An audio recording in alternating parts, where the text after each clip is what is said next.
Salut les turfeuses, salut les turfeurs, bienvenue pour un nouveau pronostic de Benoît Requin. Merci pour vos likes, pour vos commentaires. N'hésitez pas à vous abonner pour recevoir tous mes pronostics tous les jours. Ok, place au pronostic du Quintet du dimanche 5 avril. Direction la Suède à Umaker pour le prix Cassius. 3 attelés, 2640 mètres, 12 partants, réunion, une course 9. Le départ est fixé à 16h48.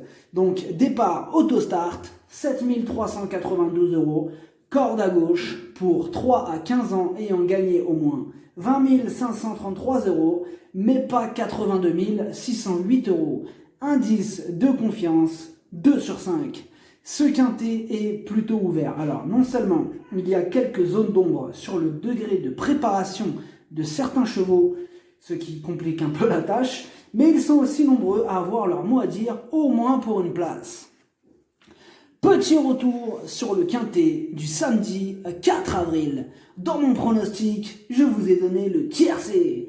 Et aussi, les 3 premiers chevaux de mon prono sont dans le quintet. C'était donc une belle base pour le quintet. Ça m'énerve. Le confinement il m'énerve. Oh, c'est pas bien. Vous entendez? C'est n'importe quoi. Benoît Requin, il le respecte même pas. Oui, on n'est même pas respecté, mon ami. Ah, vous êtes témoin. On ne me respecte pas. Ah, c'est pas grave. On continue, allez. On en était où? Voilà, c'était une belle base quintée. Ça fait plaisir. Il y a des résultats. On continue comme ça. Ah ouais. Non, il ne nous respecte pas là ce soir. Vous avez entendu, hein, c'est n'importe quoi. Et désolé, hein, franchement. Désolé les amis là, parce que j'avoue, moi d'habitude je fais ça quand c'est calme quoi. Mais là, confinement, il n'y a pas de calme. On est tous dans le même endroit quoi. Enfin bref. Allez, la définition du jour. Leader, c'est un cheval qui galope en tête du peloton.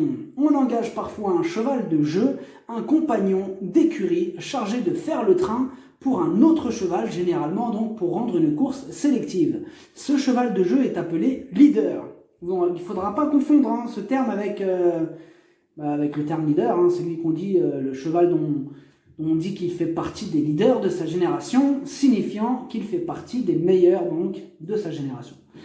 Aussi, il faudra faire attention à cette histoire de leader dans une course. Alors, le premier leader, hein, le vrai leader, celui qui galope en tête du peloton. Voilà.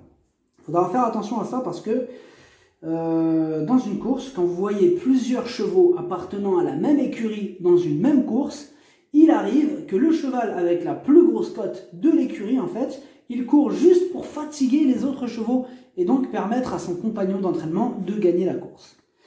Bonus définition parcours coulant. On entend souvent par exemple les entraîneurs dire « Mon cheval a besoin d'un parcours coulant ».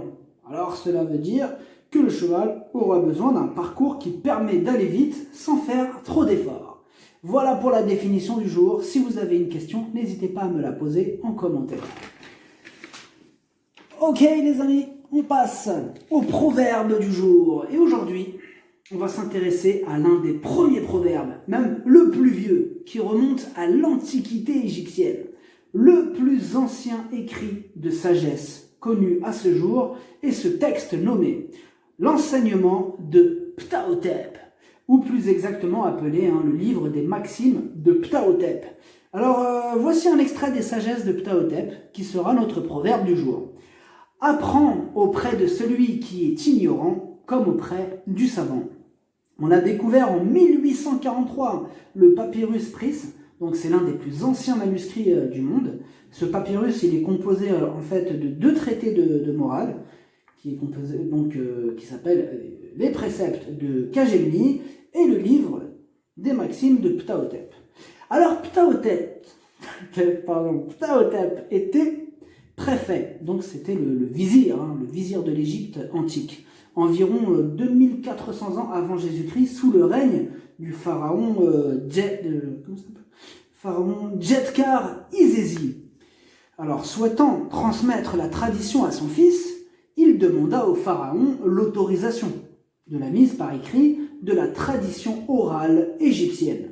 Et ce premier texte, intitulé « L'enseignement de Ptahhotep », deviendra un texte fondamental dans les sagesses égyptiennes. Il fut utilisé pour transmettre le bon usage de la parole et comme modèle pour enseigner les enfants des plus grands hommes de l'époque. Voilà pour le proverbe du jour et pour l'origine du premier proverbe connu. Si vous voulez en savoir plus, voici ce petit résumé que vous voyez à l'écran, le Papyrus Pris, les préceptes de Kajemni, le livre des Maximes de Ptahhotep et le Papyrus d'Ani que l'on a vu ensemble hier. Allez, on attaque le pronostic. On commence avec le numéro 1, Lexington Toomar. Il est archi régulier, il est quasiment à l'arrivée de toutes ses courses. Il enchaîne les victoires et les podiums. Il est dans son jardin sur cet hippodrome et il a hérité d'un numéro en première ligne. Alors, il vient d'effectuer une superbe rentrée et il va sûrement progresser sur cette sortie. Même s'il aborde une distance aussi longue pour la première fois, il reste incontournable. Le numéro 2, Marciano, du pour et du contre. D'un côté, c'est vrai qu'il effectue une rentrée. On ne l'a pas revu depuis le mois d'octobre et il reste sur 4 échecs consécutifs. Mais lui aussi a hérité d'un bon numéro en première ligne et il est capable de coups d'éclat. Il va tenter de profiter de cet engagement en tête pour remettre les pendules à l'heure. Méfiance quand même avec lui. Donc c'est un possible trouble fait avec ce numéro 2. En première ligne, ouais. Je vous dis, ce quintet, il est plutôt ouvert, attention. Ouais. Il intéressera les amateurs de Champ-Radouis, ce 2. Bref. Le 3, Sambucus PR. Il a 9 ans, mais il est loin d'être cuit, comme le prouvent ses 3 dernières sorties. Il est en pleine possession de ses moyens et a lui aussi hérité d'un numéro favorable en première ligne. C'est le plus rapide sur ce parcours comparé à ses adversaires du jour. Il garde son mot à dire, au moins pour une place. Le numéro 4, le Chapeau. C'est le plus vieux de ce quintet. Il a maintenant 10 ans, mais à part son dernier échec, il restait sur une longue série de bons résultats. Il a hérité de l'un des meilleurs numéros. Il va tout faire pour en profiter et redorer son blason. Mieux vaut ne pas le sous-estimer. Le numéro 5, Corroded. C'est un spécialiste de la disqualification. Autre défaut, il n'est pas du tout régulier. En 10 courses, seulement 3 fois à l'arrivée. En revanche, il est entraîné et piloté par le redoutable Robert Berg et cette fois-ci, il a hérité d'un excellent numéro. Il fait partie des plus rapides sur ce parcours. S'il reste au trot, il peut tous les battre. Mais maintenant, comme d'habitude avec lui, ce sera tout ou rien. C'est le genre de cheval pas facile de partir en base sur lui parce que il peut tous les battre, mais il peut aussi partir au galop. Donc attention quand même. Le numéro 6, BWL Reckless. Il adore cette piste et il vient de renouer avec la victoire. Ces derniers temps, il ne répète pas toujours ses bonnes sorties. Cette fois-ci, il monte de catégorie, mais il a hérité d'un super numéro. Il sera aussi déféré des 4 pour la première fois et c'est aussi l'un des plus rapides sur ce parcours. Sur sa forme, il va encore faire de son mieux pour obtenir le meilleur classement. Le numéro 7, Zuropa. Elle a la pêche, elle est régulière, elle a remporté 3 de ses 5 dernières courses. Elle est confirmée sur la distance, elle a déjà fait ses preuves à ce niveau de compétition. Une nouvelle fois, elle a une belle carte à jouer. Le numéro 8, On Tracks is Black. Mieux vaut ne pas le condamner trop vite sur son dernier échec, car ce jour-là, ce n'était qu'une rentrée. Cette sortie lui a permis de monter en condition, et même s'il a hérité d'un numéro à l'extérieur, il y a de la revanche dans l'air. S'il montre son vrai visage, il va en faire souffrir plus d'un sur sa route. Le numéro 9, Salong, c'est une grosse rentrée totalement ferrée. Et dans ce cas de figure, on peut craindre qu'il ait besoin de plusieurs parcours dans les jambes avant d'atteindre la bonne carburation. Bonne carburation, sa tâche paraît compliquée. Cette fois-ci, outsider.